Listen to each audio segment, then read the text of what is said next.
नमो नारायण मित्रों, आज मैं सुनाने जा रही हूँ आपको एक बहुत ही अच्छी कहानी जो कि एक शिक्षाप्रद भी है। तो चलिए वीडियो शुरू करते हैं।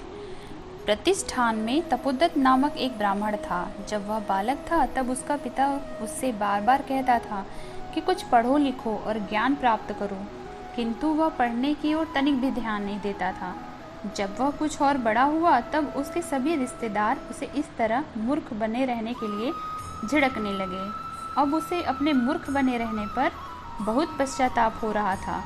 वह घर छोड़कर चल दिया और गंगा के किनारे जाकर ज्ञान प्राप्त करने के लिए तपस्या करने लगा। वह कड़े कड़े व्रत और उपवास करता था और शरीर को बहुत कष्ट देता था। जब इंद्र ने उसे इस प्रकार व्यर्थ अपने शरीर को कष्ट देते हुए देखा, तब वह एक ब्राह्मण का वेश धारण करके उसे शिक्षा देने और ऐसे कामों से रोकने के लिए आया। वह उसके पास आकर चुपचाप नदी के किनारे खड़ा हो गया और छोटे छोटे धूल के कण उठाकर नदी की तेज धारा में फेंकने लगा।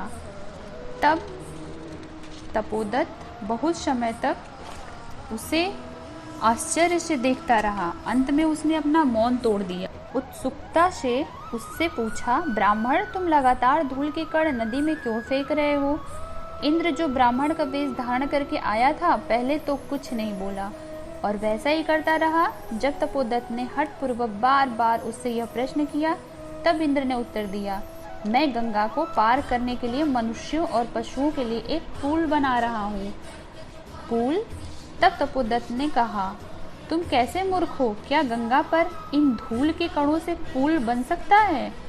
इन्हें तो तेज धारा उसी समय बहा कर ले जाती हैं। जब इंद्र ने यह सुना तब उससे कहा, यदि तुम यह सच्चाई जानते हो तो तुम इन बेकार के व्रत उपवासों द्वारा बिना विद्वानों की वार्ता सुने और बिना स्वाध्याय किए क्यों ज्ञान प्राप्त करने की चेष्टा करते हो? यदि इन तरीकों से ज्ञान मिल जाया करे तो फिर संसार में सभी बिल्कुल पढ़ना लिखना छोड़ देंगे और कोई तनिक भी अध्ययन नहीं करेगा। जब इंद्र ने तपोदत्त से ऐसा कहा तब वह अपने मूर्खता के कार्यों पर विचार करने लगा, यह सोचकर कि इस ब्राह्मण ने सत्य कहा है। वह इस प्रकार शरीर को कष्ट देना बंद करके घर चला गया और अब मन लगाकर विद्या अध्ययन करने लगा। कुछ समय बाद वह एक बहुत विद्वान पंडित बन गया। एक समझदार आदमी को इस प्रकार तर्कों द्वारा समझाया जा सकता है, किंतु यदि किसी मूर्ख को इस प्रकार उपदेश दिया जाए तो वह लड़ने को तैयार हो जाता है। तपोदत्त के हृदय में ज्ञान प्राप्त करने की लालसा थी, इसलिए उसने यह उपदेश सुना, कोई काम उल्टे उपायों से हल नहीं हो सकता है। यदि हम कुछ प्राप्त करना है तो जो काम उसे प्राप्त करने में सहायक हो वे ही हमें करने चाहिए।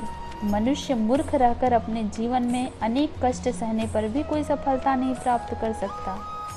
ज्ञान तभी प्राप्त किया जा सकता है जब हम उसे पाने के ठीक उपायों को समझें और उन पर चलें। यही इंद्र का तपोदत्त को दिया हुआ उपदेश था। तो मित्रों, कैसी लगी आपको मेरी यह स्टोरी? कमेंट में ज़रूर बताइएगा और प्लीज़ मेरे चैनल को लाइक, शेयर और सब्सक्राइब करना ना भूलिएगा। राधे कृष्ण दोस्तों।